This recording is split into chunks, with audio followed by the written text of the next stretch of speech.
with just this. It's okay. It's actually better. I can hear you better if you're not right on the mic. You can hear me 'cause all I better? get is, Okay. like echo from here. You were yeah. talking about the idea of rebuilding machines, and you've rebuilt several. If you contrast, like Faithfully, where you were being pretty accurate to the original, to Deface the Music, where you turned an icon on its ear, to what you have done recently with the Cars. Can you talk about how you handle things that are sort of iconic in the music industry and still find life in them? Well, you got to do it out of love, for starters. You know, you don't do it. It's not just a pointless exercise. If you're going to do a whole record of faux Beatle music, it's because you actually, you know, have some affection for the music, and it's like, I wish I'd written that. So all you do is just, you know, Turn it around. change the stuff around, and voila, you have written it. But yeah, if you are enough of a slave in some sense. I mean, when I was growing up, I was 14 or 15 when the Beatles first started to get on the radio, and for me it was a whole new idea about music, because before that you had to be a handsome lead singer and it was a backup band. And this was a whole new kind of, you're just one of four guys. You don't have to be the handsomest guy. You can be Ringo. You can be the ugliest guy, you know, in the band, and people still love you, you know. So just everything about that whole Beatles concept was appealing, you know, because it was a shortcut to ecstasy. But yes, as you mentioned, like in Faithful, I've done other sorts of artists, the Beach Boys, but I don't think any of the other artists I desired as much to like have lived their musical life. Probably because of the age I was at, you know, when the Beatles came out, and the fact that that was potentially attainable for me. It would never be attainable for me to be Jimi Hendrix, for instance. I don't have the hair for it. But Is anything else going to happen with the Cars, do you think, or is that? I don't know. The guitar is, you know, guitar refuses to die. It seems almost as though the guitar is some sort of ultimate invention, because there's been so many variations on the guitar, people trying to reinvent it. The Chapman stick, for instance, and there are a few people who play that, and it's a terrific instrument. But is it ever going to replace the guitar? No, I don't think so. You know, and I have no idea what instrument at this point took to electrification so well. You know, there's certainly electrified pianos, but they're supposed to sound like a piano. You know, the guitar, once it got electrified, went into this whole other range of sound that can only be produced by that combination of technology. So it's pretty much a high watermark. I don't know what's going to replace it. I think he asked in particular the cars, the new cars. Are they going It's to? okay, I like that answer too. But Okay. Oh, what's that? Was I talking about the wrong thing? Oh, kind of, but that's all right. Oh, Car, he said guitar, cars, you know. and I thought he said guitars. All Yes, right. that's all right. New cars, won't be much more of that. You know, if you do see it, it'll be because we played your corporate event. But no, we're not going to start over again. You know, trying to build a new audience for that. We tried it. We had our moment. The accident that Elliot suffered kind of took the air out of the balloon and just couldn't get it back in. Okay.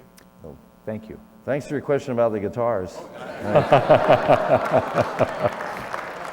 I would have asked that.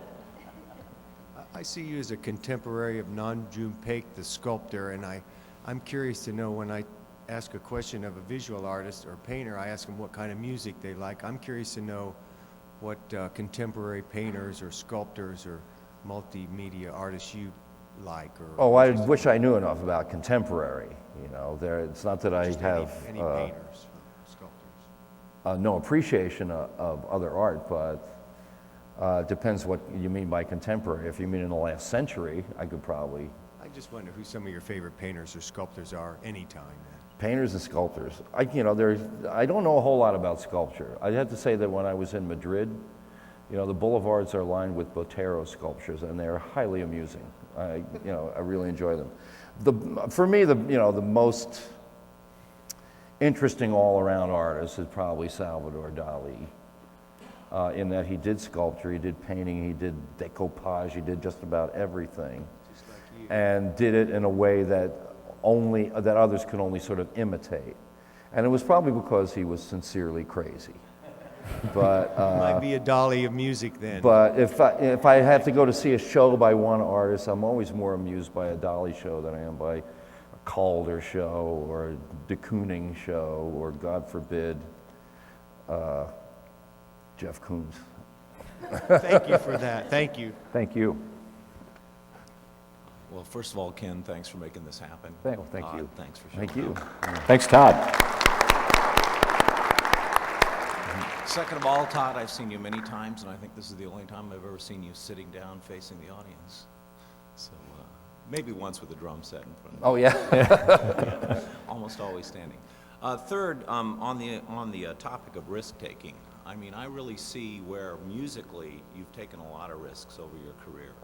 Is there anything comparable in your lyrics or that you've done lyrically that's risky over the years? I've used the F word. In fact, I've used the MF word, and recently.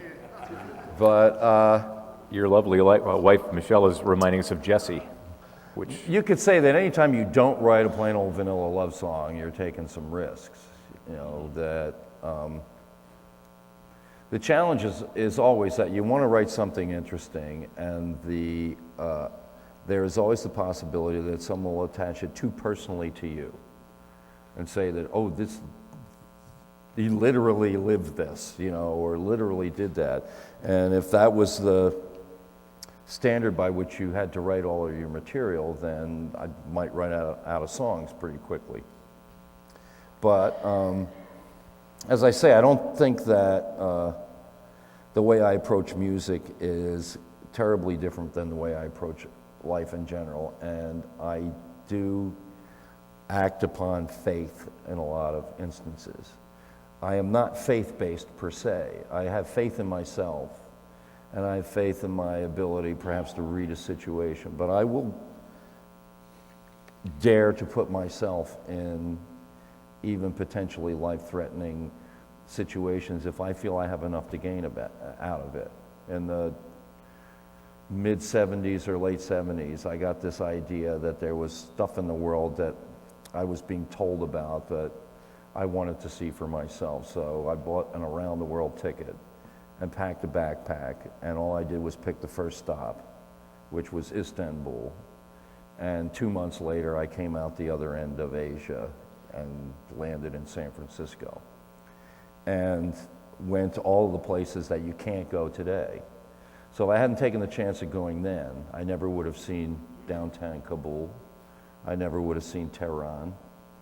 A lot of places I never just would have no authority about at all, because now they're places that you can't go. So if you have the chance, you know, you take the chance, because you may not have the chance again.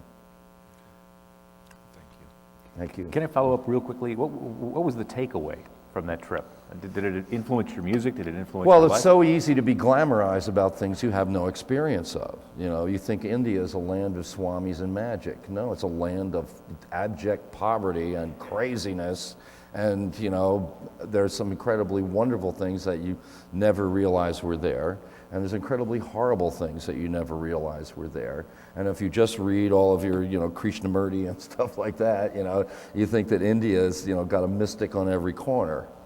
And it isn't like that, you know. It's a country that is struggling to catch up to the rest of the world, sometimes doing it in a really loutish way, full of internal strife and inter-religious, inter-cult conflicts and things like that.